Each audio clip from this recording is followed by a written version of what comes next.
Right now at 4, more vaccine appointments released today, while others have now been pushed to the end of the week. Rhode Island moving ahead as it tries to get shots out even faster. 12 News reporter Brandon Truitt is live for us at the Dunkin' Donuts Center in Providence. And Brandon, you're learning that 2 more mass vaccination sites could be on the way.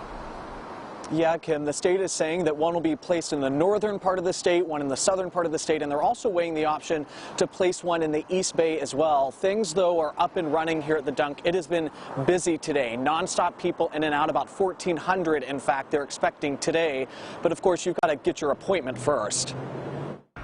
Less than a week after opening, and Rhode Island's 2 mass vaccination sites are cranking out doses. The Rhode Island Department of Health saying more than 30,000 appointments have been made between them.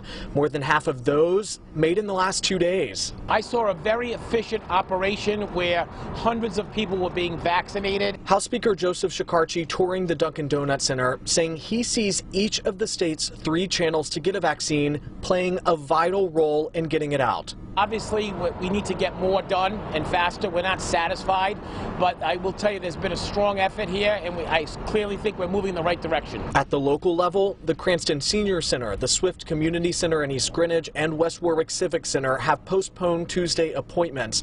Their Moderna doses were delayed due to weather. Late today, the state saying they are now in and do not expect further delays. The state-run mass vaccination sites were not impacted. Sweet assures me.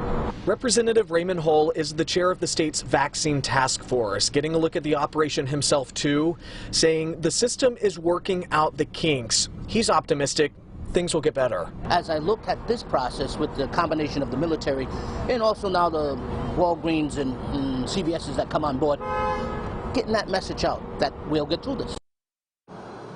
And we've heard about those line cutters, people that are getting an appointment before it is their time. The state telling us today they have canceled 50 appointments from people who made one who simply were not eligible.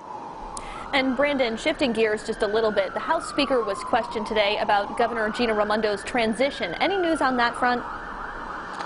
Yeah, Kim, well, this transition taking much longer than many people had expected. In fact, there's been some criticism as to who, in fact, or what administration is leading the state right now. The House Speaker pushing back on that. I disagree with that assertion, and I will tell you that I know Governor Raimondo and Governor McKee are working collaboratively together, and they're both working very hard. And there is leadership. You may not see it. Maybe they can do a little bit better with communication, but their offices and their staffs and their transition are working very hard, along with myself and the Senate President. Speaker Shekarchi saying that he is very much in sync with the work being done by both the Raimondo administration and the McKee administration, guys. Brandon Truitt live for us in Providence.